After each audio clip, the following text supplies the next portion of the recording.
All right, everybody. Welcome to episode 3 of the Unfiltered Truth. I'm one of your hosts, Eric Smith. I'm here with my partner in crime and my co-host, James Shook. And just welcome everybody to our 3rd episode. We're super happy, super pumped about all the fans and stuff, all the views we've been getting. So thank you for watching. James, how have you been this week, man? Today's been great. This week's been good, coming off of a holiday weekend. I think everybody got to unwind a little bit and relax. So it's cooled off a little bit outside. So that's always a plus. Yeah, it's always a plus with football and stuff starting back up. Hit a quick recap from last week. Last week we covered a couple of different topics. The main one being of why police officers don't just shoot people in the leg. Kind of did a recap of a video, reviewed that. So anybody that has any questions about why police officers don't just simply shoot criminals in the leg, please go back and watch last week. Check it out. I think we can educate you a little bit on that and you'll learn some things.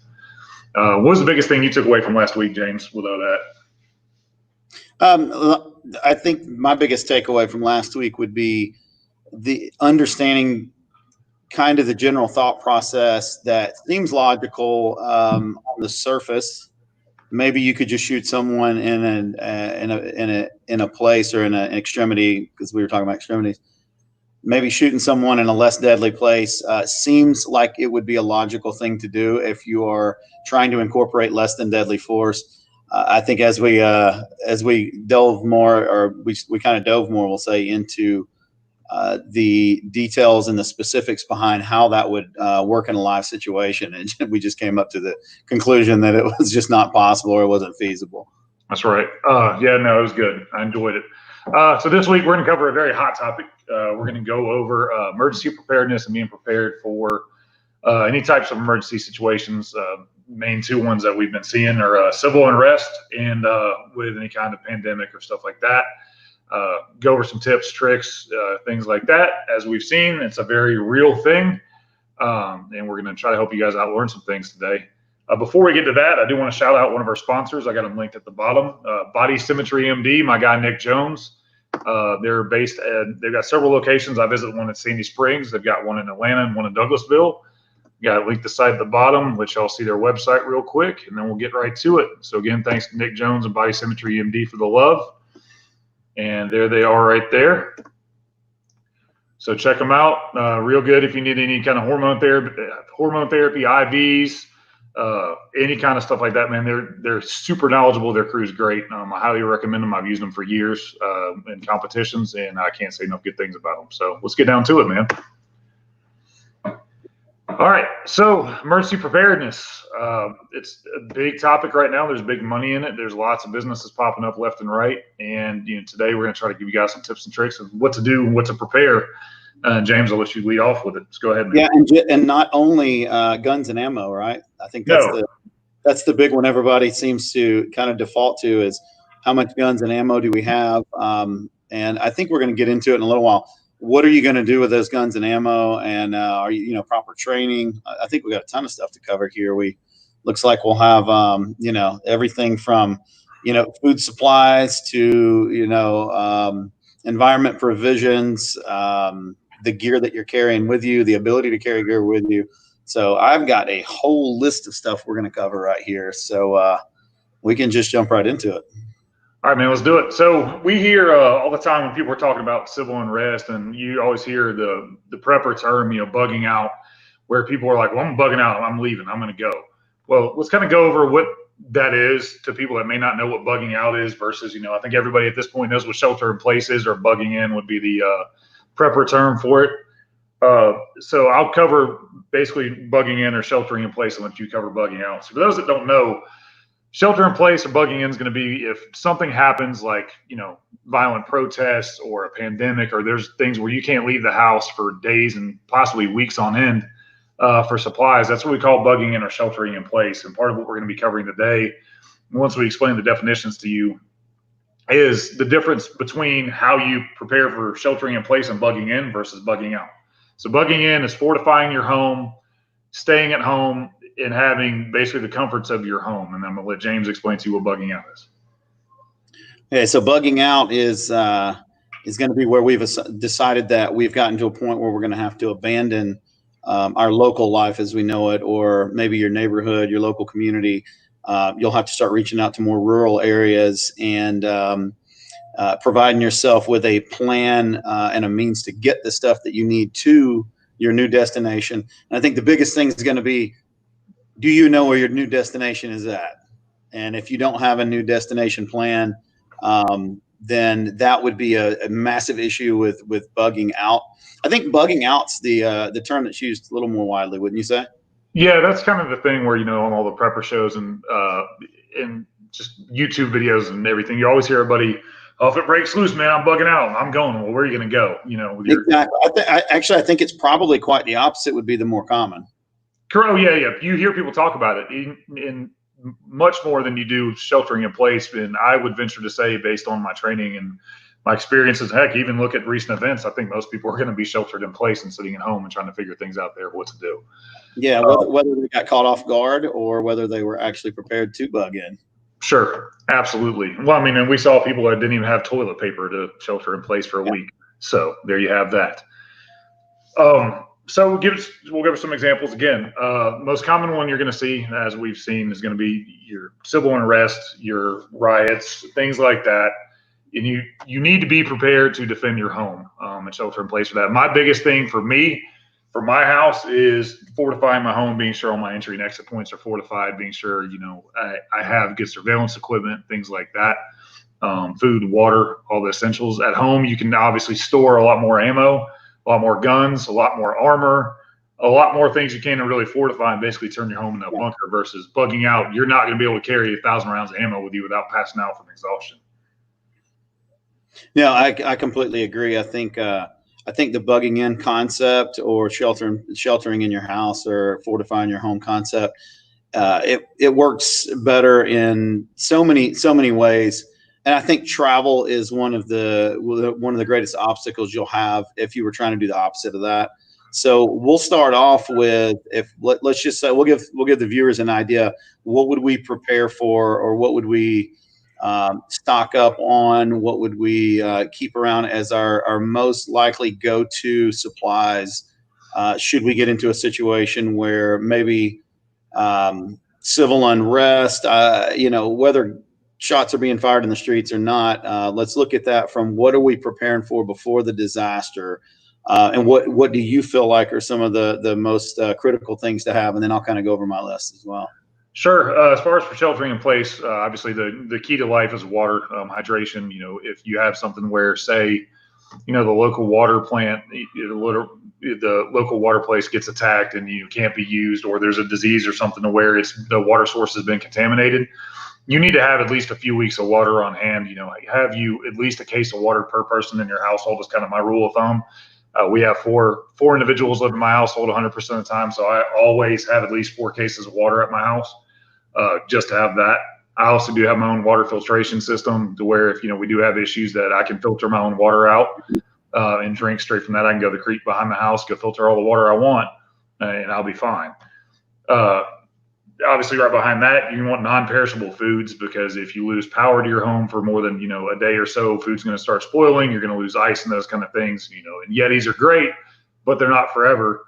So you may be able to extend your perishable goods out a couple, 3 days, but you want to have non-perishable goods, rice, canned foods, any kinds of grains, beans, things like that that have good nutritional value that you can kind of keep on hand. Soups, good canned soups are awesome. They have super high in sodium, which is actually really good for you if you're going to have to be sitting around for a long time. It helps you with your hydration, your cramps and stuff like that. And then obviously right behind that, behind food and water, my next personal thing, it would be medical supplies. You need to have, if you have a family member who has a medical condition. My wife suffers from a condition where she has to take a pill every day. And if she doesn't take it every day for a period of time, she ultimately would die. So we have a few months extra of that supply on hand in case something does happen where we can't go to the pharmacy until we can try to hold out and at least extend her out for a while. Bandages, cat tourniquets, quick clot, any of those kind of things that you would use to treat somebody for any kind of a medical issue, you have them on hand. I have CPR bags and CPR masks in my house as well, just because of my old profession. I kind of acquired a lot of that stuff over the years, and I've kept it just because it's good to have. And to me, right behind medical supplies after that That's where your guns and ammo come in to protect all that stuff. And because as we've seen, we had incidents around here, and again, I don't know how credible they were, but there was some talk going around, at least in my particular area, where people were going to grocery stores and there's people trying to jack their shopping carts, trying to steal their food, and trying to do that kind of stuff. And I live in a very nice area, I would like to think. But having personal protection, if you do have to run out to the store to go get something to come back and to protect your food and water, that's key, because people that are normally good people that don't have food and don't have water, that'll turn you into a not very good person pretty quickly. So when having all the ammo you can store in your house, obviously with your house, you can keep thousands and thousands and thousands of rounds. Same thing with guns. You can obviously carry a lot more. If you're going to be walking around on like a mountainous area, it's probably not good to carry 2 AR-15s in your arm at one time to approach vehicles with. Just not very tactical. But there's that. But sorry, I'm a little big. But sheltering in place, that's kind of my top 4 or 5, I guess it is. You give me what you got, man. Yeah. So number one, obviously, you'll start out with what kind of water provisions you're going to have. So I totally agree with you on the water. Food goes without saying. You have to have food supply. Some people may think that they're going to hunt for food. It depends on what time of the year it is. How productive that's going to be. So, and I'm not so sure that people take that into account when they're thinking about their food supplies. Ultimately, food rationing, I think, would be something that you would have to look into and pre-plan. Or you could find yourself with somewhat sufficient food supply that would be running short sooner than you think. Yep. And beyond that, water. So we said water.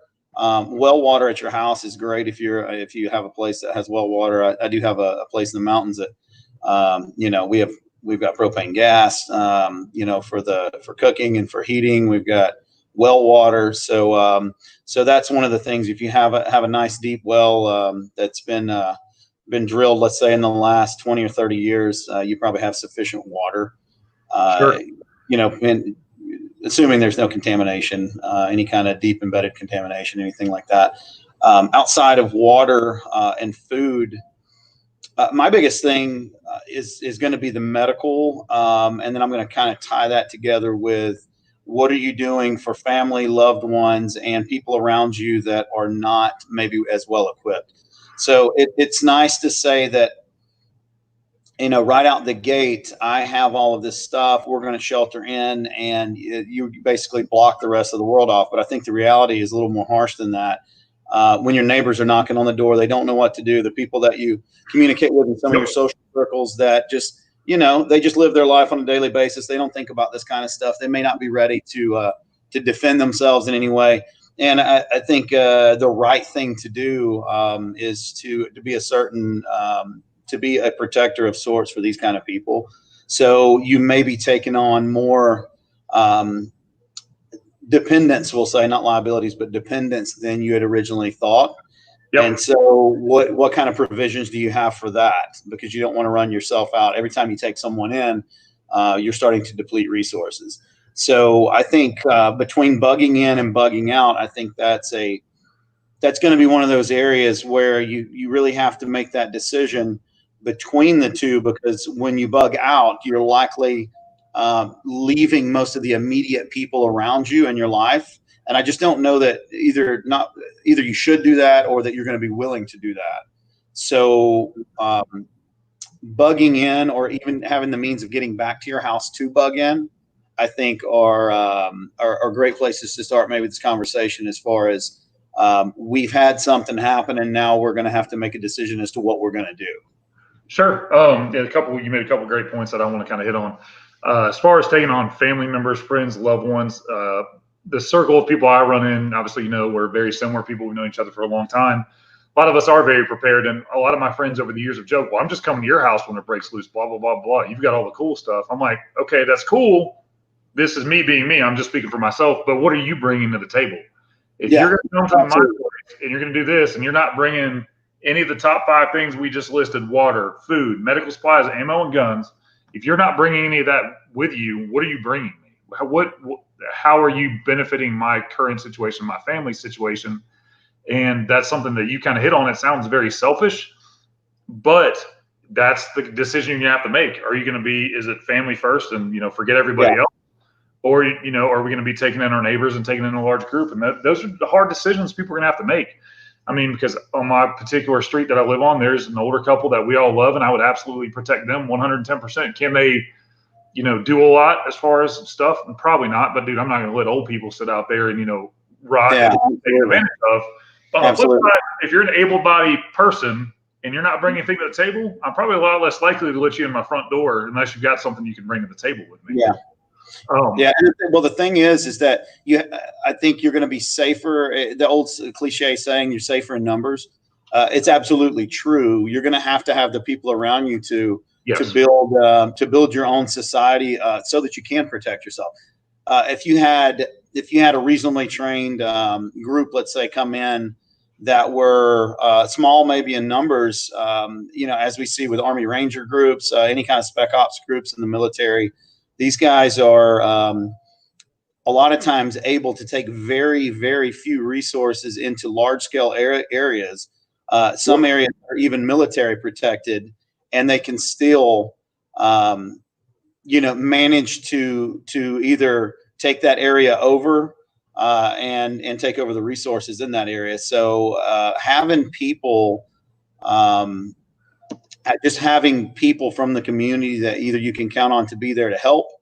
Obviously, you're going to be less safe the less number you have, and it does take a certain amount of people to pull off proper security of any area, whether it be a large area or a small area. I think even a small area, you're going to have people running shifts of watch for security. You'll have to have people that are doing things about food, about cleanliness, you know, helping gather additional supplies and things like that. So I think it would end up taking a lot more people than you might expect right out the gate. Well, and Jason Cantrell just commented, he said, you have to be careful or you'll end up with a commune. Absolutely right. Nailed it. It's one of those things where if you have call it a team, a group, or whatever, of people that, like you said, that have the training, have the experience, have the knowledge and all that, it's very feasible to have 20 able-bodied, highly trained, or at least somewhat trained people to make it functional. But if you have people that are very complacent, not well-trained, not very well-prepared people, those are people that become a liability instead of an asset. You know, you can kind of take financial and preparedness and kind of put them together. You have liabilities, which are things that are worth money out the door, and assets, which is money in the door. And it's the same thing with preparedness. If you have your liabilities, which are people or things that are taking away from you, and you have your assets, which are bringing things to the table. And the absolute key to being prepared, in my personal opinion, is having far more assets than you do liabilities. Absolutely. And to hit on the point that you hit on, and I want to bring this up too, about getting home, because we've seen it with the best example I can give of a get home scenario that's very feasible. That's not, crazy conspiracy theory. Snow in Georgia. Yes. In the past 10 years, we've had maybe 3 or 4 incidents, so one every couple of years, where snow hits and people are stuck out in the snow, can't get home, those kind of things. Well, you need to have a way to get home. You need to have supplies to get home because, God forbid, we have Snowmageddon again here in Georgia. It looks like I lost James for a second, so it'll be just me for just half a sec. If you have Snowmageddon or something like that in Georgia, you need to have quick supplies to get home. My top 3 or 4 things for that is be sure, A, you have a good pack. Looks like we're getting James back now. Be sure you have a good pack or a good bag. I'll go grab my bag here in a little bit. It should have been more prepared, but I'll grab my get home bag and show you guys kind of like what I have in mind. But for the get home bag, have water. At least a couple bottles of water, like the small ones, like this bottle right here. I think it's like a 12-ounce bottle or something. 16-ounce bottle, normal bottle of water you get in a case. Have a couple of those in your car. Keep a case of water in your car and switch it out, every so often. In Georgia, I know it gets hot. You don't want your water to bake in plastic bottles in the back of your car. Light foods, your protein bars, protein bars, seeds, any kind of stuff that's not going to degrade quickly over time. Brian Wickland, you're right. Absolutely. 4x4 vehicle with a winch, tow straps, and recovery gear. That's huge to get yourself out of a bad situation, maybe to help somebody else out of a bad situation. All those things are fantastic. In my go bag, I have extra magazines for my AR-15 that I have, and then for my handgun, I usually carry a couple extra mags for those. I probably have, total probably 100 rounds of ammo for each gun that I carry in that bag. And then you got to have your medical supplies. Highly recommend a cat tourniquet, quick clot, Israelis bandages, gauze, and then medical tape would be my biggest ones, and then some type of like antiseptic, like hydrogen peroxide, alcohol wipes, and those kind of things. Yeah, it definitely doesn't hurt to have a. So I keep a full scale trauma bag in my car at all times. As a matter of fact, it's unused. If I were to use anything out of it, I'll buy another trauma bag and put it in the car so that I have everything. Yep. The trauma bags that I keep they're military style trauma bags. They have anything you could almost imagine in them to take care of, your cuts, your potential gunshots. Things like that. Tourniquet you spoke of. A tourniquet, I think, is I would say general civilian life is probably widely underrated for something that you need to have with you at all times. As a matter of fact, I keep not on this rifle behind me, but I do keep a tourniquet on my primary, what I would consider my primary weapon or carbine for, patrol type use. I keep a tourniquet actually on the buttstock of that for that reason. So tourniquets are going to be extremely important. Getting back to what you said about being, in a situation where you got to get back home, whether it be in the snow or some other instance. I build some bags for folks. I've put together some what I like to call get home bags, and those bags consist of some things that you might not think of right away. A paper and pen. That's a big one. You never know when you'll have to leave a note for something. Knives of various types, digging gear, whether it be a shovel, a hatchet, things like that. I mean, I try to keep it all in there. I think I've even got some clay mortar wire in there. I don't really know what I'm going to use that for, but I good to be prepared. I've got, emergency blankets. These are, very inexpensive, $2-3 blankets that would absolutely save your life in a cold weather situation. Yep. Some food supplies. It's good to keep protein powder in a get home bag. I think one of the big ones that people might miss in a situation where they have to get out on foot at all would be, what are you going to do for footwear? And I drive a sports car around most of the time, and I still keep I have a really nice pair of waterproof boots that I keep in there for this reason. And that may sound a little extreme, but again, I do like to be prepared. I do keep that bag in the car, and having my bag with all of my gear would be almost useless if I'm unable to travel any kind of distance. Yep. And then we got a couple of our listeners, viewers. Eric Hogan said maybe a radio, foldable solar panels to charge comm gear. That's actually very inexpensive now. They're very compact. Mm-hmm. Great points to have that, because you may be stuck out for a couple of days, and you may not be able to run your car. Well, a lot of people, be sure your car's fueled up all the time. I don't know how many people go out there and do not fuel their cars up. My buddies that I've seen, they're running around an eighth of a tank of gas. I'm like, what are you doing? Like, what? There's so much stuff that could happen with that. Then we got LM commented and said fire. Absolutely, a fire starter of some kind would be good to have with you. Lighter, really easy stuff you keep in your car. It's going to stay dry. Yeah. Keep a grill lighter. And I've got a grill lighter in my truck. I keep with me actually for that reason. Extra socks. I kind of go overboard on that one. I've got grill lighters. I've got regular lighters. I've got Vaseline soaked cotton balls. I've got fire starters. I've got, you name it. I've got tinder.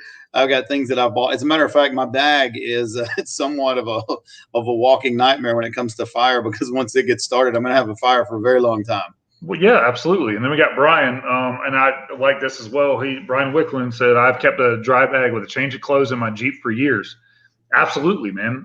Having stuff like that. The one time, and I've actually had to give my clothing to somebody before. It was on my way home from work, and I happened to cross a car accident on my way home, and I actually used my shirt because I didn't have my med bag with me that day. I used my shirt to help tie off a wound on somebody to keep that going, and just having just that in my car at least allowed me to render some type of basic aid to somebody until we could get some help there to try to dress the wound and try to keep it clean and, get some pressure on it. Having that kind of stuff, not just for yourself, but for other people you may run across, like you said, loved ones, friends, I'd like to think we associate ourselves with decent people. If you run across somebody in need, you may be able to help somebody, save somebody's life, which is a good thing too. Yeah. And I think if we move outside of just normal emergency, like weather emergency related things, if we started looking at unrest emergencies, trying to get back home, I even go as far to keep a ghillie suit, a very generic basic ghillie suit in the car. Yep. Because camouflage would be extremely important. Most of the gear that that I try to keep in my bag is camouflaged in some way if it's provided, or if you're able to purchase that stuff in camouflage applications. I do that. Whether it's a multicam or a woodland camo, I think we're in more of a woodland camo type area where we live, Sure.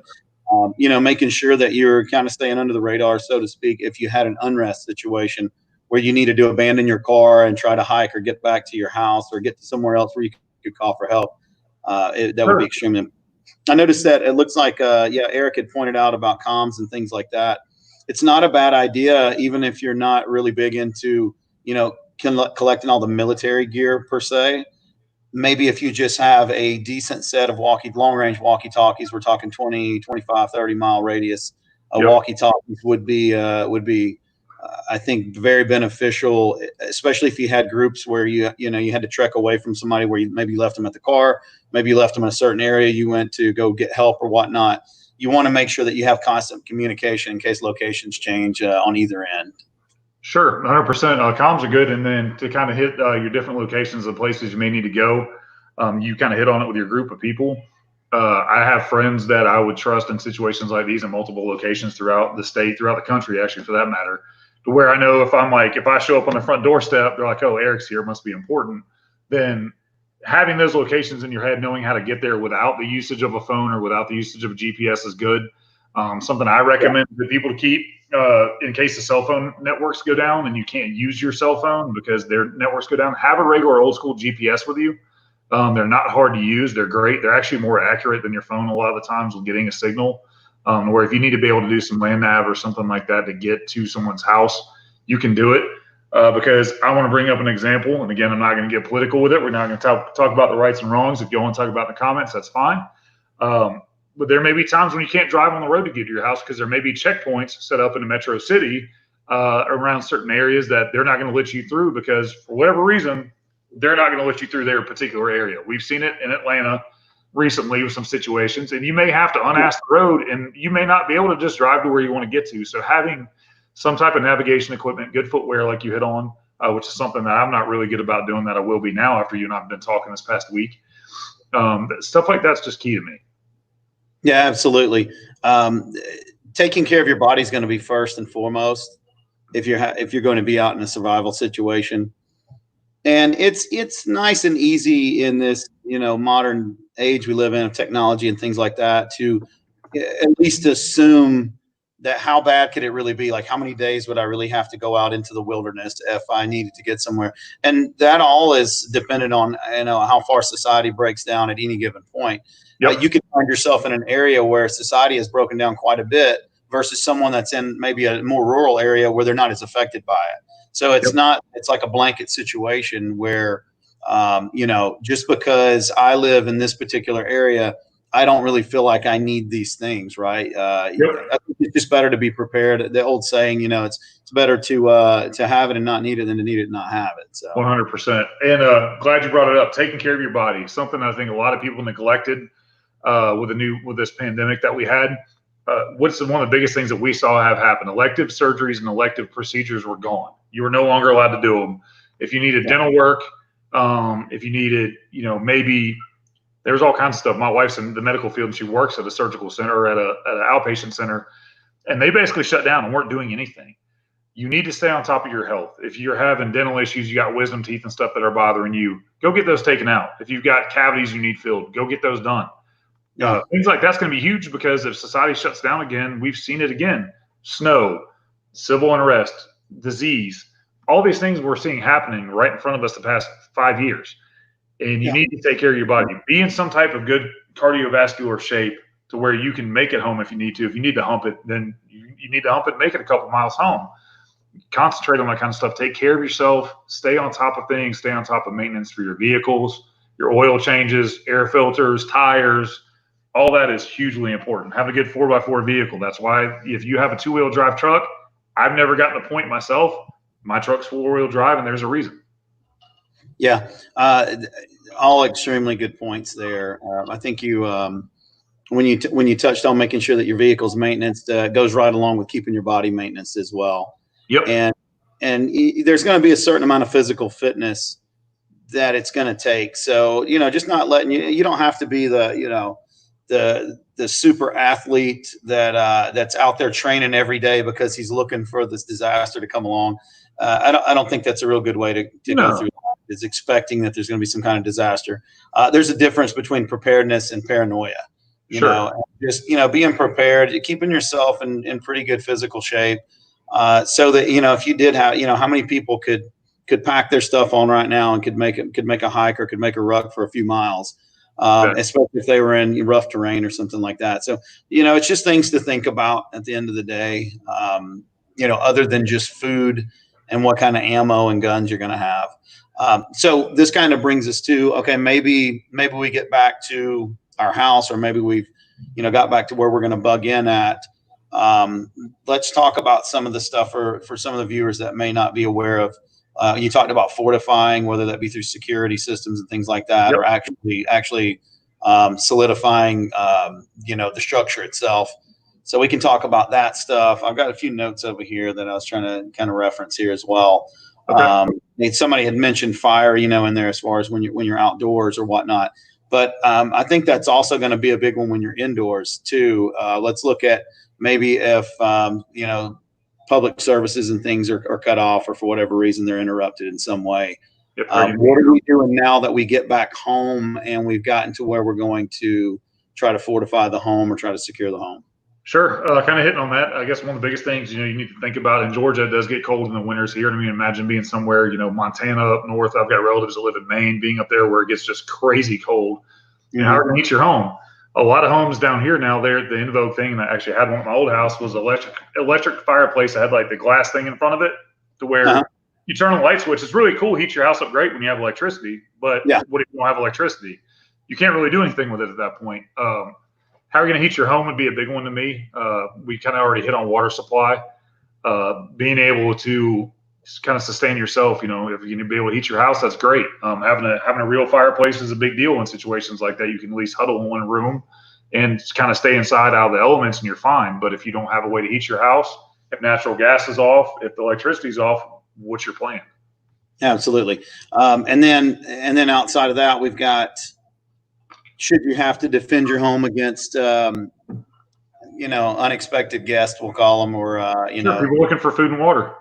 Absolutely. So I think it's extremely important to have a game plan within the home as to, and we can throw out some terms in here, creating fatal funnels, things like that within your home, where to collect if you feel like the home's being breached in some way. Where's each of the occupants going to go to? Is it better to be on an upstairs level with elevation, where you have the ability to defend yourself better if it comes down to, let's say, a shootout? Or do you want to be down on the lower level, in a situation where your house becomes on fire, things like this. So, I mean, there's all kinds of avenues to look at, and it's really good to have at least some kind of game plan ahead of time, because it's hard to train for something once you're in the middle of it. Sure. It's funny you say that. So obviously we've talked about in previous episodes of my background with law enforcement. Attack Dachshunds. Yes, attack Dachshunds gauged. Absolutely. If you have killer Dachshunds that'll attack people, huge. Good point. But going back to your point, as far as like training at the house. So my former law enforcement days and things like that, was one thing we talked about a lot was fatal funnel, building clearing, tactics, that kind of stuff. Mm-hmm. My wife and I for years have had plans. If somebody comes in the house, this is the deal. We have certain weapons that we keep by our bedside that for our own personal protection, that if we think something's going on, we know how to do it. We have actually cleared our house before when we thought somebody was in there, and I thought we did a fairly good job because we had a plan. And she knows if you're at home alone and you hear X, Y, and Z, somebody breaking the house, this is where you need to be in the room to have the most effective position to where if somebody comes in the door, they're toast. And having a plan like that, it's good. And we've actually used it. Knowing where your kids are is huge, LM. You're right. My kids, sleep. I've got one of my kids sleeps in the room immediately next to me, and I have another one well down the hallway. So with having kids in the home, we're talking about weapon system, ammunition's a factor. The type of weapon you're using is a huge factor. Do you want to use? I was going to bring up ammunition as well when you're talking. Go ahead and hit on, bud. Yeah. So inside the home, you're obviously gonna there's manufacturers that make specific defense ammunition for that. Some's better than others. We could get into the specifics of manufacturers and different brand names and things like that on a later date. Sure. But I think it's something a lot of people don't think about. I know some newer gun owners, a lot of these people went out and maybe bought their first sporting rifle in the last, 2 to 5 months, we'll say. Sure. And I'm, as far as I'm aware, they may not be as up to date and as hip to like what kind of ammo to use. They probably just were told to just, hey, this is the ammo that fits it, put it in your gun, A bullet's a bullet's a bullet. Extremely important to know where your family members are in the house, which directions you would potentially be taking if you were going to, lay down some kind of gunfire, which directions to be doing that in, which ones are safe, which ones are not safe. And, like they brought up in the comments here, get the kids involved in some of this. I mean, you have to, because you got to know where the kids are at in the house. Sure. Those are that's the number one important things, making sure your family's in a safe position while effectively still being able to deal with the threat. Absolutely. Training is a huge thing. And I'm glad that LM brought that up and that you brought on. It's kind of one of the things I want to hit on, and you brought up a very good point. So training, everyone that has all our new firearms owners out there, you need to train on your weapon systems. You need to know how they work. Simply having a gun and bullets at your house does not make you safe. It may make you feel safe. It may make you feel good and warm and fuzzy inside that, all right, I've got my box of ammo and I've got this gun here and have no freaking idea how to use it effectively. Mm-hmm. You need to train yourself. Go take a class. In Paulding County, where I used to live, the sheriff's department there is great. They offer firearms classes to the citizens. Go find one of those classes. Go take one from your local sheriff's department, your police department, somewhere like that. Get some training, man. Learn how to use that weapon system. Learn the laws, because they cover all that stuff in those classes. And having knowledge is so important, and it gives you confidence when you have that knowledge, both as far as academically and physically. Academically, knowing the law, knowing what you can and can't do, and having that confidence and that plan in your head, like we've talked about, is a huge deal. And then obviously having the physical capabilities and the physical training to do it, and manipulating those weapon systems, and even manipulating, let's not even just talk about weapons, cat tourniquets, bandages, packing a gunshot wound. You can go take those first aid classes places. They're all over the place. You can take them. Highly recommended. If you're not former Leo and you're not former, military, and you don't have that training as a civilian, go take classes now while you can, before everything's shut back down again, or before, the country collapses, or whatever's going to happen. None of us know. Do all that. The training's so important that I think that the individual that doesn't have any of that kind of training, if they just go take part in maybe a pistol one class, or a rifle one class, or home defense, one class, something that's on the beginner level, I think they'll see, especially as they watch the instructors manipulate the weapons and engage targets and things like that, they'll start to understand very quickly how underexperienced they would be trying to use their weapon against someone that has mild training. Yep. Absolutely right. And you're going to have different levels of that training, and that's fine. But you do something. Something is better than nothing. Point blank. Period. Be sure you do it. Be sure you get some kind of training, man. It's huge. Huge. Okay. So let's look at the bugging out aspect, right? So we talked about the house. If we're going to stay in, we've got to deal with community and maybe being protectors of that community, because, what are you trying to protect if you're not trying to protect your own community in the own area that you live in? Right. Because what are you going to have left? You just your single home left there. You'll always be defending it forever if you don't have a community around you. Yep. So we went over that. We went over the provisions that you would need if, once you're inside the home. We went over how we're going to get to the house to a certain degree. So let's look at the whole bugging out aspect, right? If we're looking for a place that we may feel is more secure, or it has geographically has better advantages to it. I'm under the impression, or I would be of the school of thought, that elevation is one of your greatest weapons that you would have, is being able to secure high ground. Sure. So I know that there's a lot of places that people have pointed out to me before, like, I have this property, somewhere in this rural area, and I would just run to that. Once you even get there, you've got to look at, so if the threat starts reaching the rural area, the even more rural areas, farming areas, mountain areas, things like that, how is your property set up? Is it going to be suitable for you to deal with some kind of threat? Is it going to be easy for people to breach your property, ultimately get an upper hand on you somehow? So we can start talking about maybe some of the things that we would look for in that remote location that maybe we're moving out to. Sure. And it kind of goes in a similar order for me. One of the biggest things that I would like if I was going to have my dream piece of property, my dream place I was going to bug out to, obviously having a fresh water source would be key, a good running water source, even if you have to filter it. Because I'm not going to drink water out of a creek, even if you tell me it's out of a spring. Yeah. So that's some sort of filtration just to be sure, or at least, at a minimum boiling it. But have fresh running water somewhere to where you could at least have a constant water supply. Water is the key to life. Obviously, having access to food is huge, whether it be wildlife or your own type of food. What kind of shelter, you kind of hit on it with your elevations, your advantageous positions and things that you have. What kind of a shelter are you going to need? Are you up in the mountains where it's going to get really cold, or are you, do you live in an area where it's fairly flat and it's not going to get that cold, or you live in a temperate climate like Florida where it's hot? So you're going to have to think of, what kind of shelter do you need? And then obviously you get right back into it with me, your medical supplies, your medicine, your ammo, and your guns. That's where I'm at. Yeah. So, and I think it's extremely important when you're looking at the concept of bugging out. A lot of times people think of vacation homes, going to the mountains, things like that. I know I do. That's sure. That's because I have a place in the mountains, and I would rely on it for that. And I'm just fortunate enough to have a really nice setup geographically. And it wasn't by design originally. It was something that when I looked at later on, I realized, well, this would be a really good property for this. But yeah, again, if you're leaving, you have to think about travel. Like, are you able to travel on main roads? If you're not able to travel main roads, do you have alternate sources of transportation? Are you able to ruck or hike? With the amount of gear that it would be necessary for you to take there. I think you mentioned before maybe pre-staging provision somewhere else. Yep. So if you have a house in the mountains and let's say, because I keep saying mountains because we're here in Georgia and we're outside of Atlanta, but if you have a place that's a little further away that's outside of the city, do you have your provisions at your house? And then what provisions do you already have there so that you're not hauling or carrying as much stuff?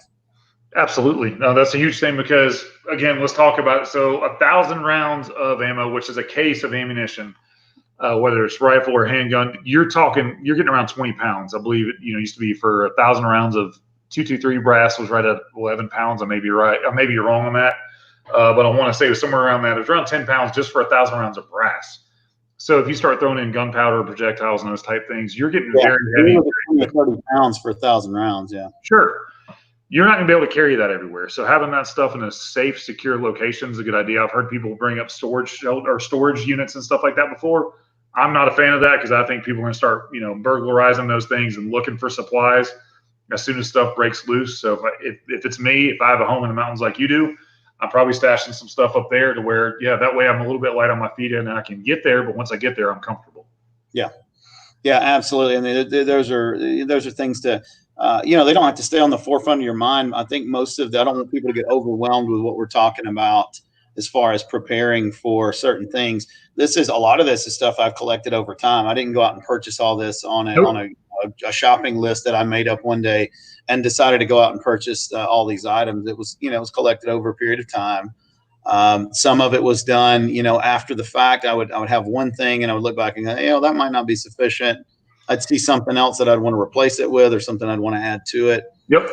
It's good to just buy a little bit of stuff at a time. I think when you're talking about ammo and weapons, the reason that and I know now is not a great time to buy ammo. It's a great time. It's a great time for people that's selling ammo.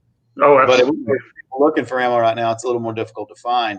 I think another reason it's very important to stay on top of the amount of and the volume of ammo that you are collecting is because if you have a sufficient amount, let's say that you had figured, okay, I just need a couple of thousand rounds, and then if stuff gets worse than that, then it was already going to be bad anyway. Yeah, you're in a bad way. And you only have a couple thousand rounds. To me, I think you have to double that so that you can at least train with a couple of thousand rounds as well. Because you still have to train. Collecting is not going to be enough. You're going to have to go out and get either some kind of training, or even if it's just you shooting targets yourself and coming up with your own drills, whatever you can do to be more effective and more efficient with your, your weapon system is going to pay huge dividends should something happen. So it's a great idea to always, for me, almost, we'll say pre the ammo shortages that we have now, anytime I walked into a place that sold ammo, whether it be an Academy Sports or, a more official gun store or whatnot, anytime I go in, I'll grab 100 or 2 rounds of something of one of the calibers that I have, just so that I'm constantly adding to my supply. And then what that provides for me is that if I have my secure amount that I feel like is what I'm going to need, I'm not really dipping into that, and I'm still able to train. Well, and that kind of goes right back to what we were talking about earlier with even gas, something as simple as creating a good habit of keeping your vehicle gassed up. Stuff like that is huge. It's the same thing with your food supply. I would venture to say 99% of us never would have thought for 1 second that in the year 2020 that we wouldn't be able to go to a grocery store and buy a pack of ground beef. And I'm not talking about for a day. I'm talking about for like a few days to a week, 2 weeks. It got pretty bad there for a minute, at least up here where I am, where you could only find certain stuff. Like you were finding the super expensive stuff. You could find seafood and like, filet mignon and like high-end fish and stuff like that because everybody's buying the cheap stuff first. You couldn't find soups. You couldn't find vegetables that were in cans.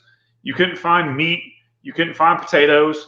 All this stuff that where if you looked at me and told me, James, if you're like, Eric, in a year from now, you're not going to be able to go buy meat and potatoes and water at the store. But dude, you're insane and you're paranoid. And what are you talking about?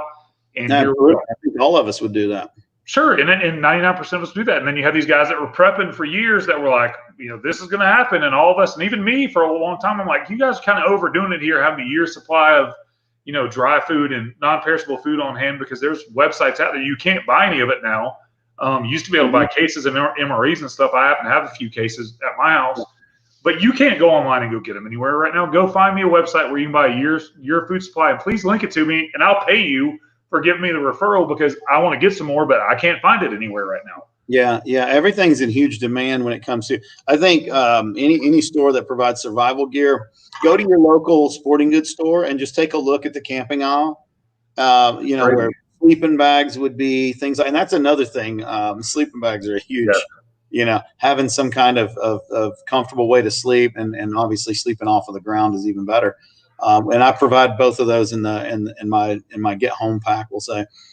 But yeah, I mean, go to any of your sporting goods stores, look not only at the ammo section, which I can promise you is empty, but go a little further down into the hunting and the camping, fishing sections, things like that. The shelves are wiped out. So this is if nothing else, it's been an eye-opening time for a lot of people that's maybe wasn't prepared before, and they started seeing, well, maybe I need to get a little more prepared just in case something happens. Sure. And I want to kind of hit on something that I use personally. We're not paid to endorse these people. I have not been given any money. Talking about packs and go bags and that kind of things. Everly stock is my go-to. They're expensive.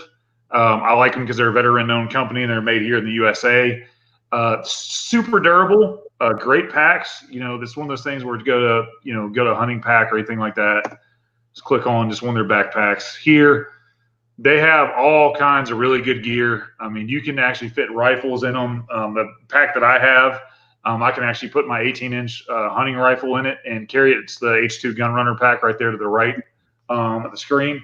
$189. It carries a good bit of gear. It's super comfortable, super practical, not that big, and it'll get you through a couple days, no problem. So Everly stock, there's other stuff out there. If you've got a brand you like to use, please tell me. But that's my go-to for my packs and stuff is 100% Everly stock. I dig them. I've used them for years. Yeah, good resources there. I've got bags and bags, and I had to consolidate some of my bags because I had more bags than I had. Looks like you got one hanging behind you. Yeah. I keep a medical bag. I keep obviously my gun shooting bag, that would contain, ear protection, eye protection, tools to work on weapons with. Cleaning supplies for the weapons, things like that.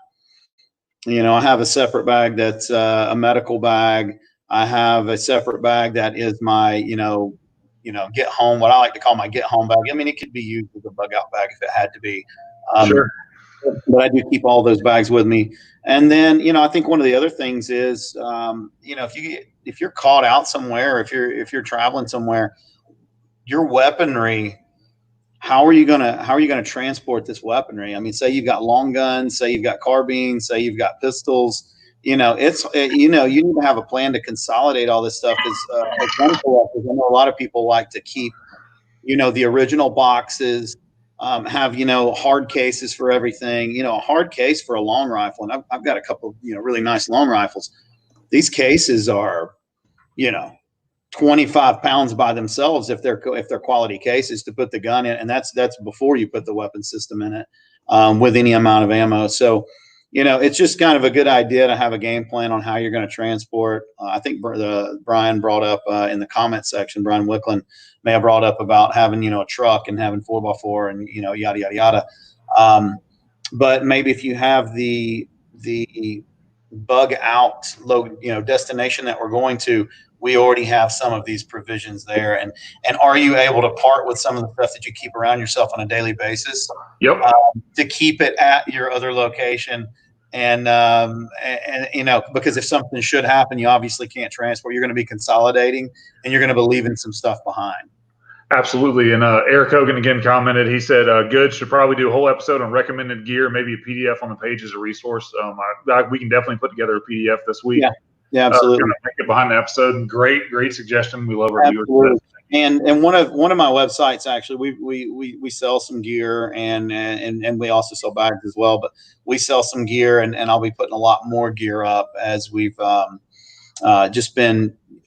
I've gotten access recently to a lot more stuff, and it's a wide range of products, whether it be knives, digging and gear and things like that, things that would go in your pack as far as, fire starters and whatnot, pretty much anything that you can think of. We can put up some resources for that and give some more direct website information for it as well. Yep, a cool show I like too. It kind of goes over a little bit of prep stuff. I actually just watched the entire first season. This week was Southern Survival.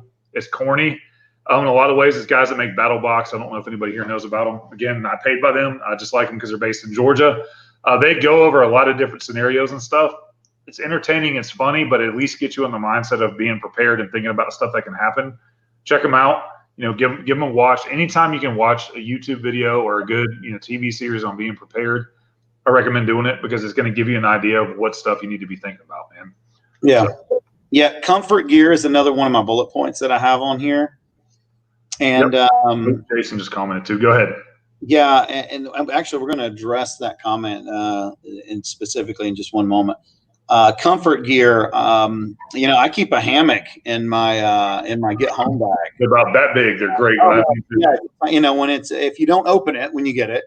Yep. It's really compact, and you can get it back that way as well. But it stays extremely compact. It's easy to carry. You don't want to sleep on the ground if you were out in the elements and whatnot. You definitely don't want to be on the ground.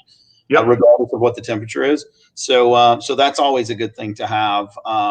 Inserts for your boots. Yep. Kind of insoles. Make sure they're comfortable. A lot of times I have a really expensive pair of boots that I recently purchased, and regardless of the price of them, they're waterproof and they're all the bells and whistles, but they're not very comfortable. And that's one of the things where you sacrifice a little bit of comfort when you get the functionality out of the product sometimes. So get an extra pair of inserts for those so that you could make some kind of trek, because your feet will be your number one source of transportation at that point. And you definitely need to take care of that. So yeah, let's take a look at what Jason's saying as far as laws for carrying the long guns in your car. Yep. So here's the cool thing about Georgia. All right. So Georgia is this way, and Jason, I'm assuming you're based here in Georgia.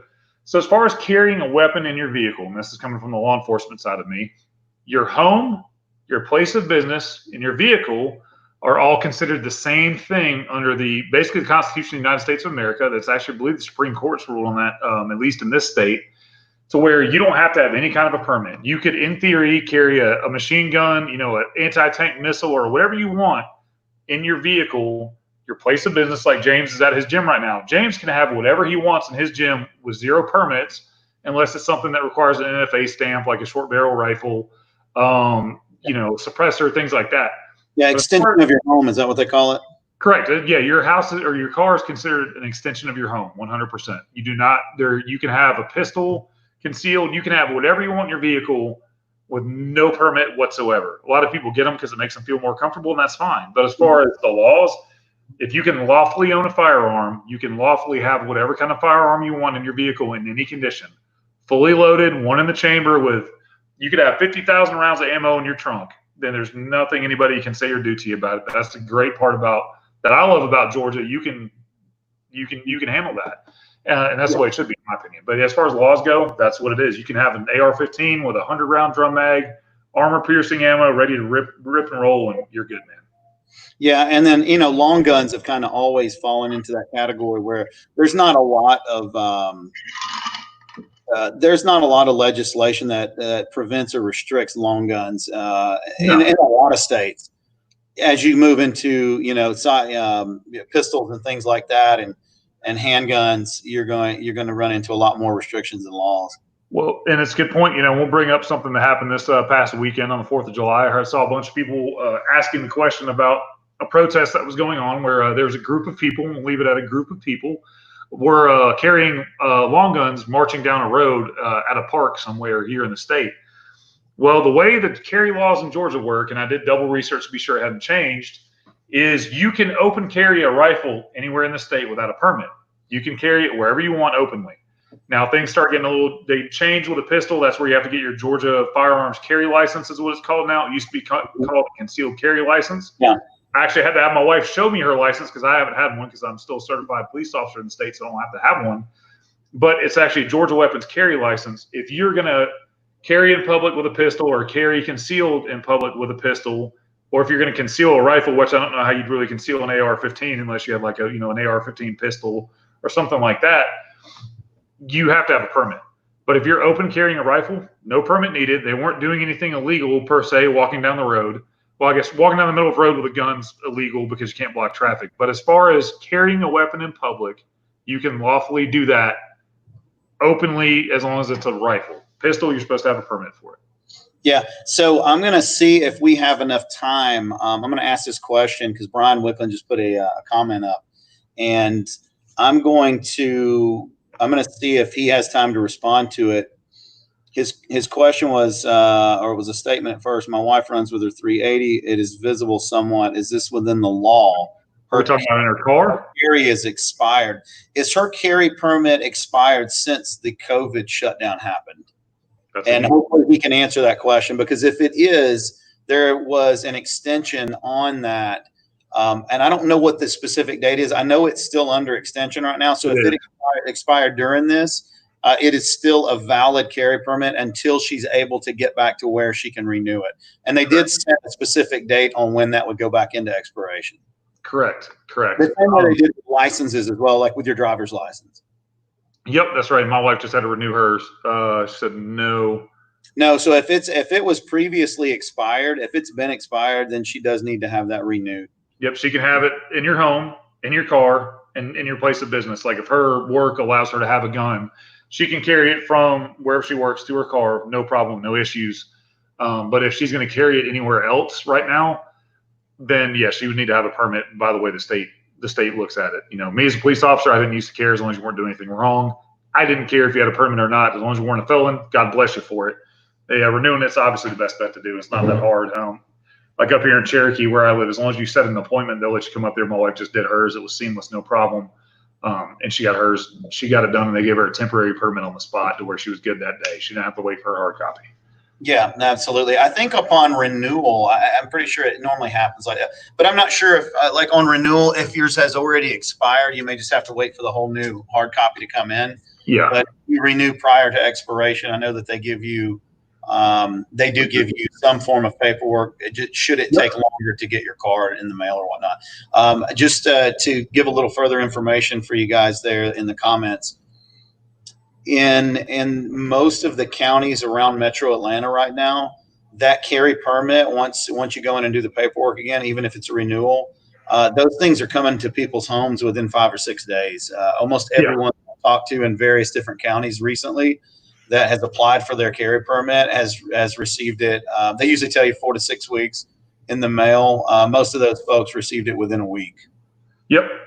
Yep, 100%. And that's something, is good. It's good. I'm glad you guys are asking these questions. That's kind of what we were talking about with training your mind and knowing, what the law and that stuff is. That's hugely important. Having an answer to these questions, that's where we're glad we can provide that for you guys. And having that confidence, knowing that you're within the law and you're not doing anything wrong, kind of at least put your mind at ease to be able to do the right thing. And let's talk about use of force real quick in Georgia. I don't know if I think we may hit on that in our very first episode, but I want to kind of go over it with you guys again. Understand, as a private citizen, you have the same rights to use of force as a police officer does. There's 17.420 and 16.321. I'll link them down here in the comments in a second. If you read those, one covers law enforcement officers and one covers the public. You look, they're very much the same. And just understand and knowing what you can do to protect yourself, because we get the question all the time, or at least I do, is, I get the scenario, if somebody's in my house and X, Y, and Z happens, what can I do? Well, there's a lot that goes into it, and we can do a whole episode on just that. But read up on the laws. I'll link them for you guys so you can at least know what they cover, and that way you can be a little more confident in it. Yeah, because there's definitely some rules of engagement still with someone on your property. I would go ahead and say, I think at the very least, you should never, in any situation, even if you feel threatened, I don't think you should run out your door and shoot someone in the driveway. Nope. It's just not a good idea. No. And I think the other thing you have to be prepared for is, in any kind of self-defense situation, I think where lethal force is used, you are going to go through some sort of process 90 or more % of the time. I mean, I do know of some situations where it was so cut and dried that local law enforcement just kind of let it go at that and said, hey, this was a good self-defense situation. I mean, I know in certain situations, a couple of instances that I've read of, the people were questioned at home. They came into the station likely to answer a few more questions and were back at home that evening. No big deal. But I think for the most part, you need to anticipate that there's going to be some legal issues with that, regardless if it's justified or not. Sure. All right. Then hopping back on to, sorry, I got another comment on my phone. Kind of hopping back into what we were talking about with the bugging out and getting home. Have yourself trained. We talked about with your house. Have a mindset of, what am I going to do in this situation if I have to leave the roadway, if I have to go on foot? What's my plan? Do I have a way to get to where I need to? Do I have a tent for the night? Do I have a hammock? Which is why I love the idea of the hammock. Get off the ground, carry it with you. Do I have a way to get to my final destination? And that's part of bugging out, is making it there in the first place. And it's very similar either way. If you're going to ultimately shelter in place at home, or if you're going to bug out and leave civilization and go to the mountains in North Georgia, you have to have a way to get home. And you have to train your mind. You have to have your family has to be on board. Everybody has to know what's going on. Yeah, and nowadays, I think you have to get away from the idea. I know people in the past that said things like, well, you just bug out and go off into the wilderness and live until everything calms down. And that's just not practical at all. That is not going to work. You'll die in the woods. You can't stay endlessly in the woods thinking that you're leaving with enough gear to go be a survivalist. I mean, now there's going to be, the certain examples where people have become survivalists and they make it a point to go live 30 or 40 days out in the wilderness by themselves. But the average individual is not going to be equipped for that, and I don't think it's a realistic goal to shoot for. No, absolutely not. And this is something you're going to have to really, really think about. Not everybody's a homesteader. Not everybody's going to survive in Alaska for months and months on end. There's a lot of stuff that goes into that. So I'm linking another code section for people to research on their own. I hate to get into interpreting that stuff. I like people to read it and educate themselves. Yeah, absolutely. Yeah, you probably never post those enough there. No. One of our future guests, one of my good friends who's probably watching right now, Lance LaRusso, we're going to have him on, and he's fantastic. He is the subject matter expert on them, and we'll cover that kind of stuff with him. Okay, good. That makes. I think that'll help a lot, because there's a lot, as laws go on and off the books. Usually they don't come off the books; they just continue to go on the books. But to the books, I think a lot of people, I think even a lot of gun enthusiasts, don't really know what the gun laws are. They don't. And I have a lot of people. They're like, I had one of my mom's friends. He hit me up, and he's like, "Hey, Eric, what's your thoughts?" And I gave him my thoughts on what was going on. And he was looking at buying a gun, and he happened to buy a rifle for his first gun. And I was like, well, here's the website you need to go to. He's like, what? I'm like, yeah, go to the website. I was like, just order, your upper parts and your lower, or your upper and your lower parts. And I was like, you'll need to go to a store, go do a background check, grab your lower. And I was like, you'll be good to go. He's like, so when can I have my gun? I was like, well, as fast as they ship it to you. And it's just a lot of people don't realize that it's easy to get a firearm. You still have to do a background check, obviously, unless you do a person-to-person sale or private sale. But if you're buying from a licensed firearm dealer, you're going to have to go through an ATF background check. It typically takes 15 minutes. Last gun I bought, I was in and out super fast. But just knowing where to go get stuff's a huge deal. Do your research. There's websites you can go to find ammo and stuff right now. I'm not going to give away my secrets. But you can go to certain places to find things. And knowing where to go and what to buy is a huge deal. Knowing what type of bullets to buy is a huge deal. And again, I think we can do a whole nother podcast just on, we'll probably get banned for it, but we can do a podcast on proper ammunition and proper guns and, what to buy and what does what. Yeah, it's also a huge advantage if you're going to own guns, especially in Georgia. Go ahead and get your carry permit. Yes. Your carry permit provides you the ability to buy guns with just filling out the ATF paperwork and not having to wait for the background check each time. And of course, they vet you just as thoroughly when you get your carry permit, but it will save a lot of time. I know in this rush that everyone's had to buy weapons recently, the last weapon that I purchased, there were people, well, not the last one. Okay, I'm going to back up 3 weapons ago. And when I purchased that weapon, there were people standing to either side of me that were purchasing weapons for the first time. Yep. And they were having to wait and they couldn't figure out why my transaction went so quickly. And then they just handed me the weapon and I was able to check out with it right there and just walk away. And it saved a lot of time. It helps you skip a step in the process. And one reason it's for efficiency reasons, so that you don't have to have the same thing over and over and over and over.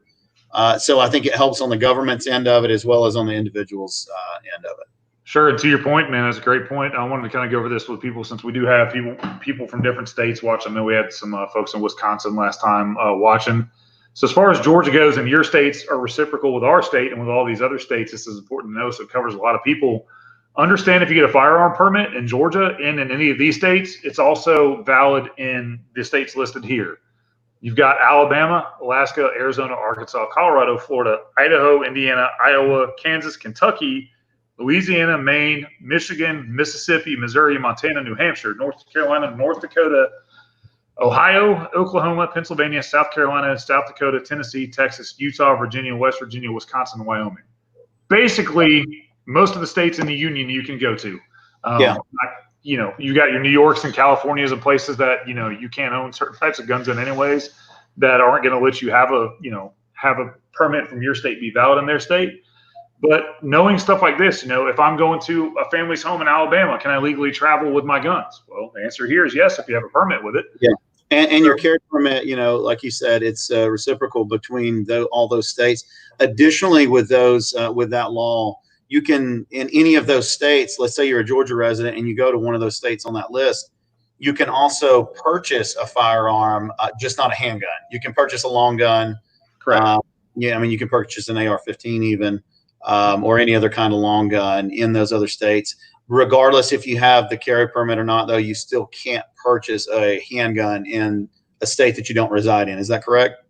Yeah, that's typically the way to do it because you cross state lines with it. It's frowned upon. There's ways to do it, but you can purchase it there, but they're technically supposed to ship it to an FFL in your state.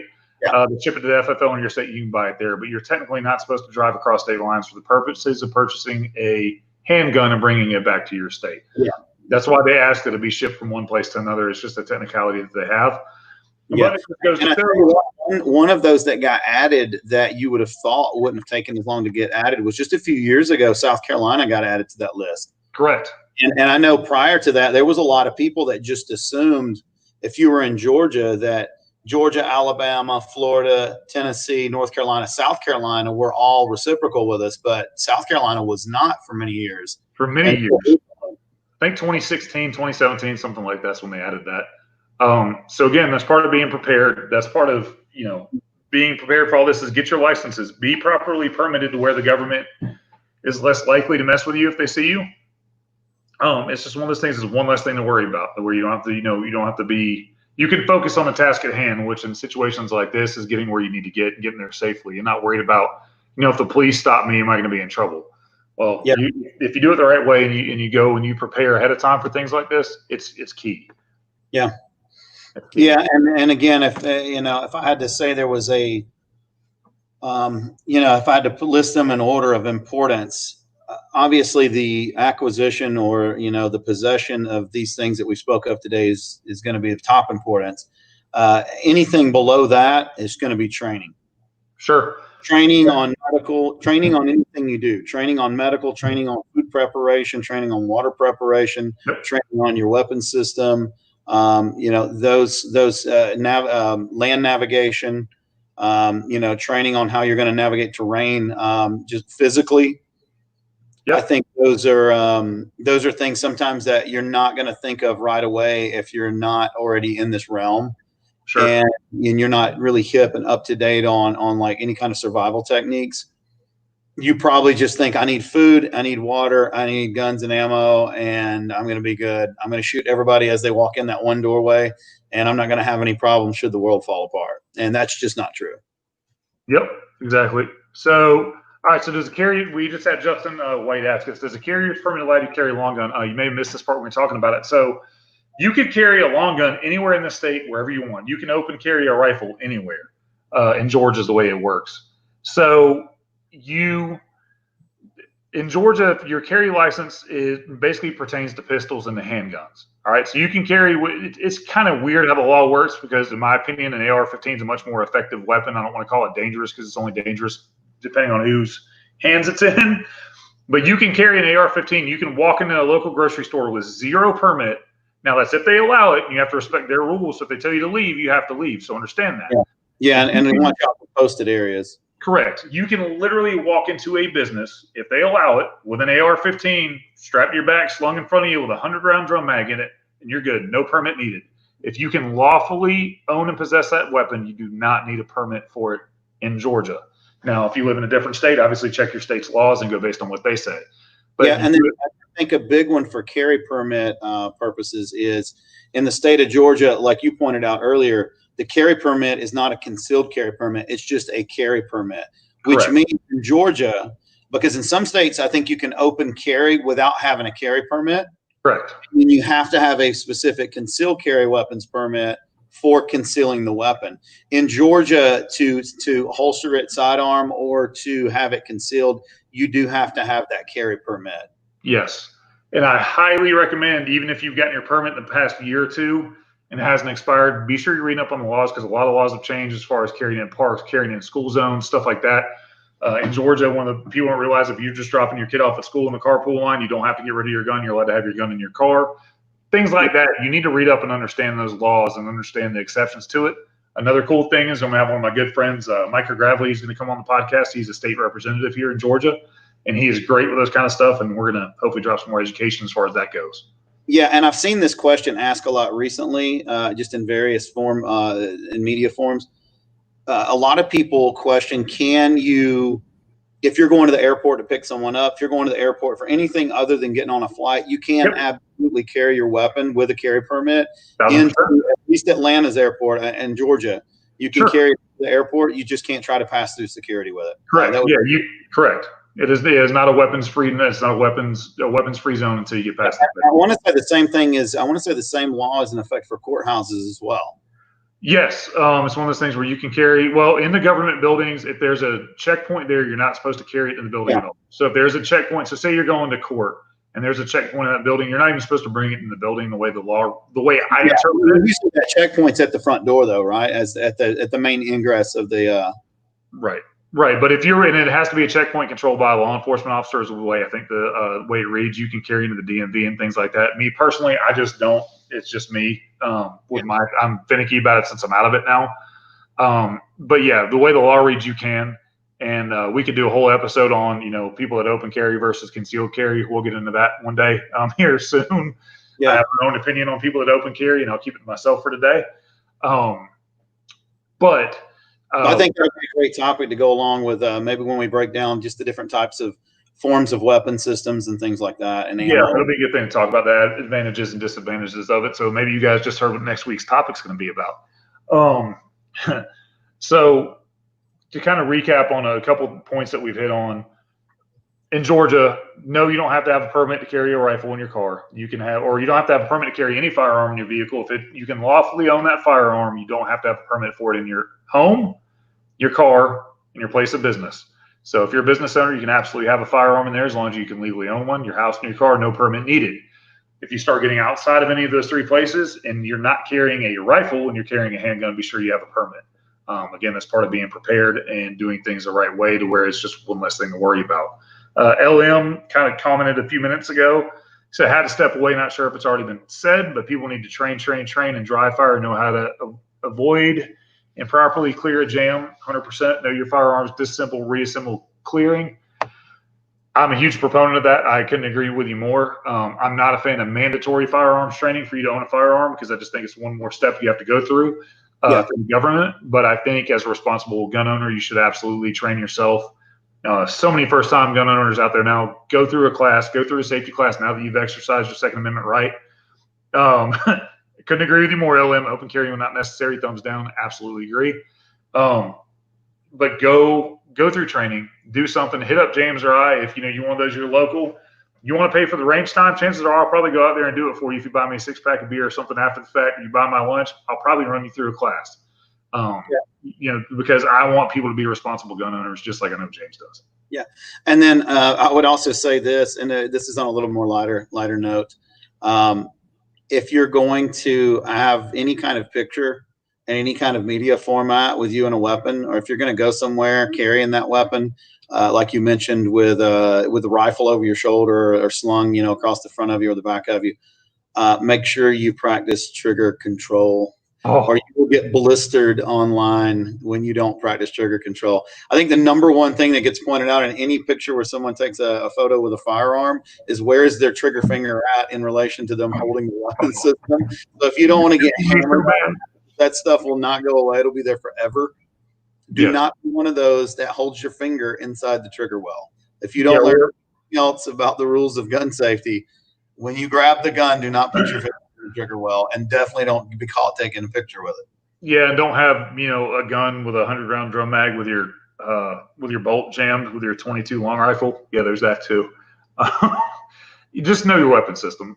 All jokes aside, know your weapon system. And to hit George Greer asked, can you touch on when it's acceptable to carry your pistol in your car if you don't have a permit? Again, in Georgia, don't have to have a permit. House, car, place of business, you're good to go. Carry it fully loaded. You can carry an anti-tank missile in your car with it fully loaded. As long as you lawfully own it, brother, have at it. Carry it in your vehicle and keep yourself safe. It's funny. When I was in law enforcement, kind of hit on that topic real quick, I would have people all the time like, hey, officer, I'm carrying, I have a gun in my car, blah, blah, blah, blah. Do you want to see it? I'm like, no, I'd prefer you not tell me or prefer you not show it to me. That's cool. You have a gun. God bless you for Second Amendment. And they're like, really? I'm like, hey, man, you don't show me your gun, I won't show you mine. So my personal opinion is law enforcement, since we've had the question asked several different ways this time, if you get pulled over by the police and you get stopped, do them the courtesy of, A, putting your hands somewhere where they can see them. Do them the courtesy of telling them that you have a gun in the car, because believe it or not, 95% of the guys that I worked with and girls that I worked with were super pro Second Amendment, love the fact that citizens were protecting themselves, because we're entirely too heavy to carry around all the time as a backpack to keep you safe. So you have to have a gun to keep yourself safe, and we're not there and they're not there. Tell the guys that you have a gun on you, and it's going to get you out of a ticket 9 times out of 10. I will use my wife as a perfect example. She knows when she gets pulled over, you stop the car, you roll the windows down, you show your hands. I tell her to stick her hands out the window just like this. Stick her hands out the window. Hey, officer, blah, blah, how are you doing? She has her carry permit and her driver's license in her hand, and automatically you're disarming and diffusing the situation with the police officer. That police officer doesn't know you, just like you don't know them. You could be having a bad day. They could be having a bad day.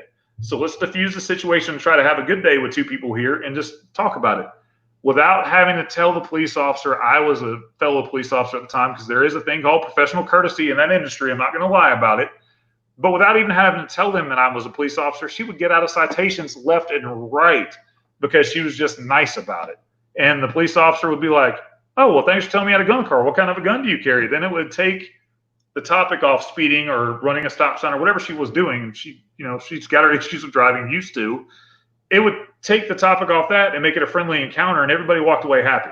That's just my 2 cents. But what I know, I only had 20 years of experience, and I never wrote a firearms owner a citation that told me about it, ever. So I'm just telling you, if it's me, I'm probably telling the police I got it in the car, and you're probably going to have a good experience with it. Yeah, there was an experience. I won't get into too much detail, but it was for speeding. While you're talking about it. Sorry, go ahead.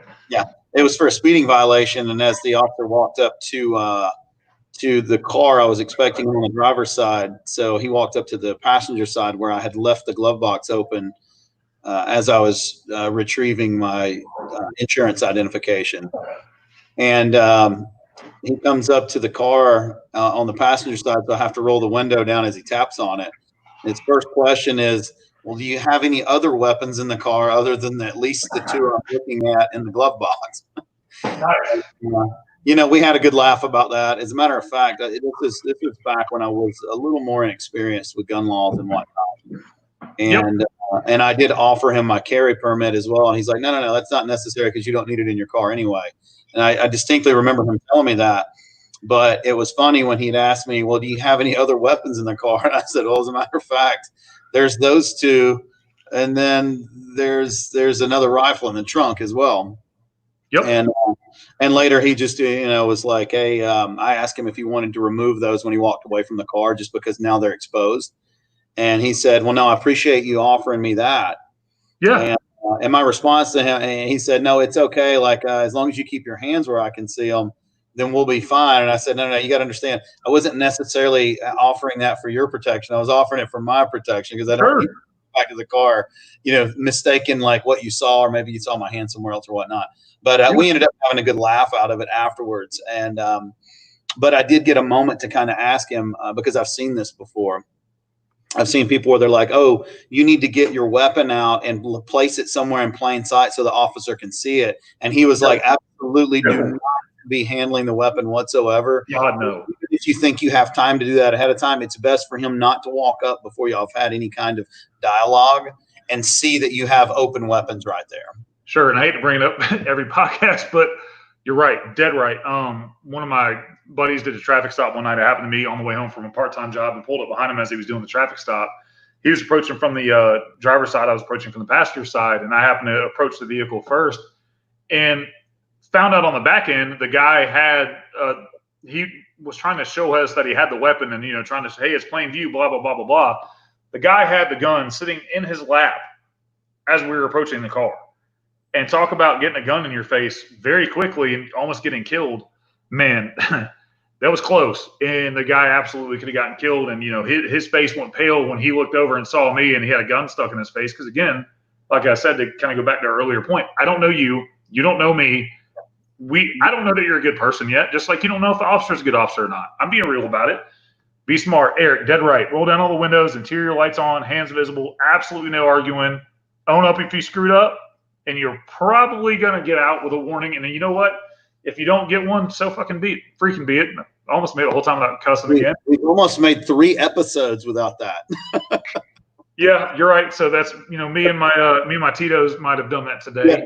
No, that's okay, man. That's okay. I'm sure we'll get there. We're allowed a free one here and there, I think, as long as we don't do it early on in the episode. Algorithms won't work. But yes, Eric, you're dead right. Make the officer as comfortable as possible. It's not about being submissive. It's not about not having your freedoms. People use that as an excuse to be a jerk. Just be smart. It's customer service. It goes both ways. If he's an a-hole to you, deal with it on the back end. Complain to supervisor, complain to their department, deal with it. Don't be combative. Absolutely, Eric. Nailed it. Yeah, I mean, you wouldn't get very far in life if every person that walked up to you, your response to them was, I don't have to answer your question. Oh, God, dude. Whether it's a law enforcement officer or somebody trying to be your friend. Anybody. So just it's for me, it's just approach it in the same way that you would, especially when you know that you did something that prompted the confrontation in the first place, like speeding, something like that. There's plenty of times where when you got caught speeding. You passed the guy on the side of the road. You were going way too fast. He pulls out. You see the lights come on. go ahead and get over, pull over, make it as painless as possible on yourself. Yep. And believe me, every police officer has heard every excuse in the book. So just own up to it and be real, and you're probably going to get out of it. That was almost my rule personally when I was a police officer. If you were cool with me, you owned up to it, and you weren't doing something super egregious. You were walking away with a warning, and we are going to have a good laugh about it. I actually used to play rock, paper, scissors with people when I knew I was going to give them a warning. I would go walk back up to the car, and I'd be like, hey, you want to play a game? And they'd be like, play a game? I'm like, yeah, rock, paper, scissors. Best 2 out of 3. If I win, you get a ticket. If you win the best 2 out of 3, you get a warning. And they're like, for real? And I'm like, yeah, let's play rock, paper, scissors. So we play rock, paper, scissors at the window, and they'd be laughing. And if they won or lost, I was already cutting them out without a warning or without a ticket anyways.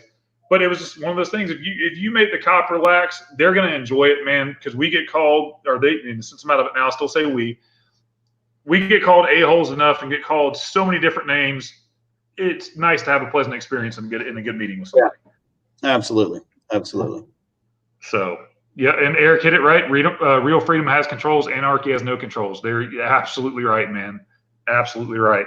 So I guess let's recap since we're about the hour and a half mark. I don't want to keep everybody here too long. I think it's our best podcast yet. But let's kind of recap what we talked about for everybody and kind of hit on our high points, and then we'll cut out of here.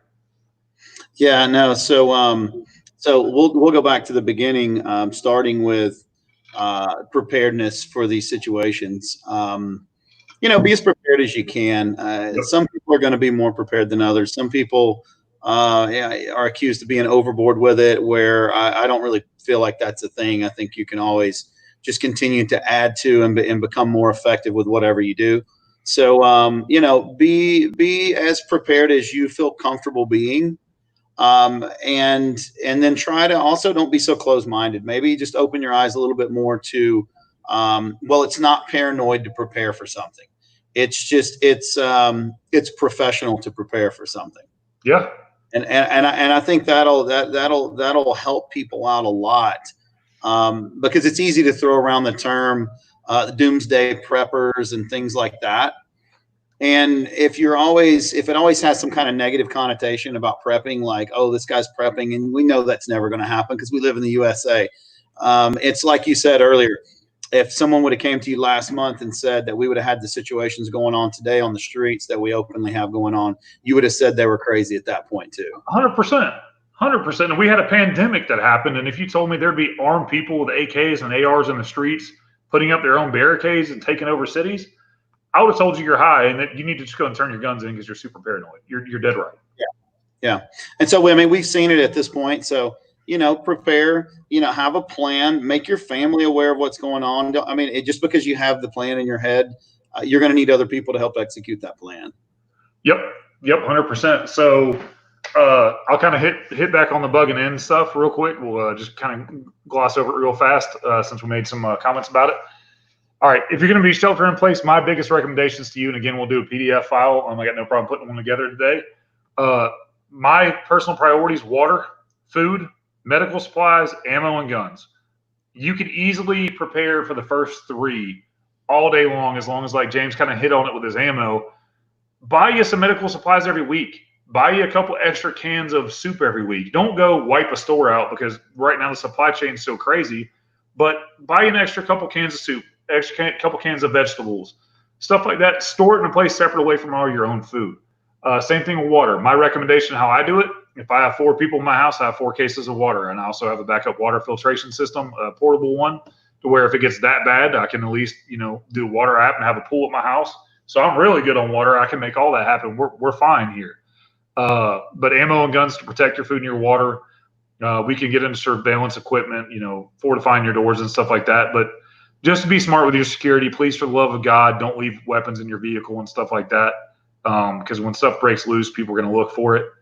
And that was my shelter in place. If you want to go back over I'll go over the get home bag, and then you can do the bug out again. Get home bag, we recommended water, light food, like protein bars, things like that. Extra magazines and ammo, medical supplies. For me, I keep a different weapon in my vehicle to get home than I do as my weapon as my shelter in place. I'm a huge fan of having an AR pistol platform to get home versus at my house, I have a DMR, designated marksman rifle, big, heavy 18-inch gun to defend my house with. So kind of think about your personal preference for your weapon systems, how to get home. Same thing for your bags. Your get home bag may be different from your bug out bag if you're going to leave your house. So just kind of stuff to think about there. And if you want to recap your bug out gear and what you recommend. Yeah, so bug out gear, you're gonna need some knives. You're gonna need some actual gear. You're gonna need some knives. You'll need things to dig with. You want to have some means of sleeping off of the ground. I highly would suggest getting a hammock for that reason.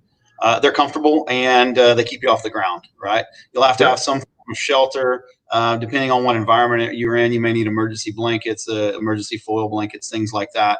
Yep. So those are things you'll definitely have to have. Medicine to travel with. Gummy bears is you have to have gummy bears in your bag, whether it's a bug out bag or a get home bag or a bug in bag. Make sure you have plenty of gummy bears. Yeah, that Sour Patch Kids is a necessity, man. And if people don't understand the gummy bears comment, they just need to look into they can probably search and Google why military and why survivalists and stuff suggest gummy bears. So there's actually some science behind it. But yeah, you definitely want to have those things. Make sure you have your medical. You want to have boots. Yep. I think footwear is extremely important, and you want to have provisions for the people that'll be traveling with you. It doesn't matter. You can prep all day, and if you've only prepped for yourself, if you're the only one that has a plate carrier and you think you're going out into a gunfight, then you have to anticipate that most of the people that are with you are going to be wiped out right away. So, I mean, if that was your train of thought going into it, then you should have prepared for all of those folks as well. Yep. So make sure that if you're going out and you're anticipating something like that, you've got to anticipate what you're going to do for the people that are going to be around you, your support staff, or whether that just be family members or friends. Let's see what else we got. Weapons and ammo. You're going to have to consolidate weapons and ammo at some point if you're leaving the house. It'd be great to already have some of these things staged in your potential destination, if at all possible. And water. You've got to be able to provide yourself with water. You can only carry so much water on you as it weighs about 8 pounds per gallon. So you're going to have to think about how much water can I actually carry with me, and what am I going to do if I get to a situation where I need to purify some water. And there's some very inexpensive products that you can purchase that'll help come up with water purification. Yep, to hit on that real quick, I do want to hit on that since water is such a big deal. We're going to do a PDF file again with everything. Just real quickly, this is the one that I use, the Katadyn Hiker Microfilter. It's great. It's light. It's something like that. It's good for bug in, bug out, whatever you want to do. Can filter a metric ton of water, and that's something that simple. You look $75. People are like $75 for a water filter? Katadyn's one of the higher end ones, but they work, and it's water. So to have a good water supply, $75. We've spent $75 on a bunch of dumb stuff before, so $75 to have a good water supply on hand, something you keep in your bug out bag. Not a bad deal there. Yeah, if I had to say anything in closing, I would say this, and I would try to appeal to anyone that's watching. If you are not familiar with firearms or weapons training, go get the training. Pay the money, buy the ammo, do whatever it takes for you to go get the training, because stockpiling all of these things is useless without training and the ability to use them properly. Yep, and kind of hit on what you said. Listen, I've been a firearms enthusiast for years, and I'll hit on what Matt just said here in a second, but I've been a firearms enthusiast for years, as I know you have. Nothing makes me happier than to have one of my friends come to me and be like, Eric, I just bought this gun. Will you show me how to use it? Absolutely. You want me to show you how to manipulate it, how to clean it, how to do all these things? That makes me happy to have somebody come to me. So don't be afraid to go to one of your friends who may know more than you about it and be like, hey, can you show me how to use my gun?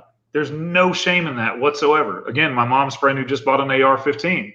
I'm going to have to go over that stuff with him once we get everything built out and get done the right way. This is how you use it. I enjoy that because I enjoy somebody exercising their Second Amendment right, exercising being independent, because at this point now you're not having to rely on the police and the government to bail you out. You've shown me you're an independent person and that you care enough about your own well-being and your family's well-being. I can mess with you on that. We're good. We're going to jive there. So find somebody that knows a little bit more about you. If you can't afford the training, you don't have the time, go find your neighbor. That everybody's got that neighbor, that friend they know that is the gun nut that's into it. Go talk to them. They're going to help you. Yeah, nowadays you can find there's more than one of those. Oh, yeah, absolutely. And Matt hit it, bugging in, something I didn't think about that, is a good idea because I have my pool. Matt, rain barrel for collecting from the roof, and then filter, very useful, absolutely. In some of your certain states, you can't do that without a permit, but here in Georgia, thank goodness, in God's country, you can. Without a permit, you can have a rain barrel collect your own water. Have a way to do that because you can't go very long without water. You just can't. So absolutely, Matt, nailed it. What else you got for me, James? No, I think that's about it. I would just, again, I'd leave with training. I can't stress the training part enough. Yeah, something even that kind of what you're hitting on with the training thing. Outside of formal training, train your mind. Train situational awareness is a huge thing. So one of the big things I used to do when I was a field training officer and instructor in law enforcement is I would always tell younger officers and newer people to the profession, think about what happens if you pull this car over, of if you have to get cover, if you have to do this, if you have to do that. Play every scenario through your head. Kind of going back to the whole being prepared thing, physically preparing and mentally preparing. To me, mentally preparing is almost more important than physically preparing by just a little hair, because you have to have the assets on hand, versus your liabilities to be sure you're doing okay. But mentally preparing for these things and knowing everything's going to be okay is a huge deal. And working through all the scenarios in your head, because when the time does come, and as somebody that's experienced it, when that time comes and that stressful situation comes, all those years of thinking about things pays dividends and can potentially save your life and the lives of those people that you care about around you. So train yourself, watch videos, watch podcasts like ours, other people's stuff, educate yourself. It's huge. The world is the world now. And I think people have a big, different perspective about things. Just think about everything that's going on around you, man. And just prepare mentally for it. I think you'll be okay. Absolutely. All right. Well, I think we hit a good point. What do you think, James, to wrap it up? We'll give a shout out to the sponsor here again, I guess, at the end. And I think that's about all I got for today. But I do have some ideas for what we can talk about in the next podcast. Yeah, and we'll go backstage again, as you call it, and we'll talk about here in a minute. Shout out again to my guys at Body Symmetry MD. I'm going to link their page one more time. I highly recommend them. They're good people.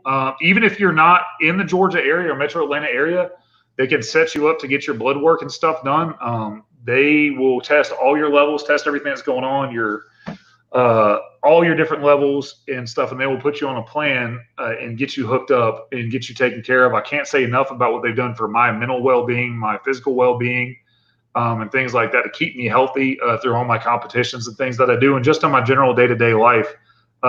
Be sure if you go to the one in Sandy Springs, ask for my guy Nick Jones. Reach out to him. They'll send you out to get your blood work done, recommend a treatment plan for you, and I can assure you they're highly affordable. They do offer public safety discounts, things like that. So if you're a public safety, a veteran, active duty, they will hook you up. EMT, fire, something to think about there. Great people. That's part of being prepared, is keeping yourself healthy day to day and keeping your levels right. I can't thank our viewers enough today. All the comments that we got, the interaction with the viewers, I think James and I both live for that. We love answering the questions real time. We love being able to help you guys out. If you have any questions offline, reach out to us on our Unfiltered Truth page. We're the same Unfiltered Truth podcast on Instagram. I will, on our page, link the YouTube channel again. Come check us out next week. I think we have some good topics. And I just want to leave you this week. It was Independence Day on the 4th of July. If it's me, find a first responder, find somebody out there, let them know you care, tell them thank you. You see a man or woman in uniform, I don't care what kind of uniform it is, buy their lunch for them. Be a good person. Just do your thing. Be a good American. Look out for your neighbors. And just be a good person and love your neighbor. That's what I can leave you with this week. What you got, James? Yeah, so I would just say, above all, just stay aware and be safe. Stay aware, be safe, get the training. If you're not comfortable with the training, or if you're the least bit hesitant with your firearm, and especially firearms outside of like survival gear, if you're the least bit hesitant about manipulation of any sort with that weapon, go get more training. 100%. Well, y'all check us out next week, same time, same place. Hopefully, if the weather's right, me and James are going to do what we're going to call a pool cast, and we're going to cast from poolside over here in wonderful Georgia. So got some great guests lined up coming up for you soon. If there's a topic you want to talk about, please reach out to James or I personally. Reach out to us on the Unfiltered Truth webpage. If you like our podcast, like what we're talking about, please tell your friends about it. Well, we do this completely free. It's just something we enjoy, we love doing. We love educating the public. Please tell your friends about it. Education's key. Knowledge is power. And to just stay safe. And as we always say, stay frosty out there, guys. And thank you. Take care, guys.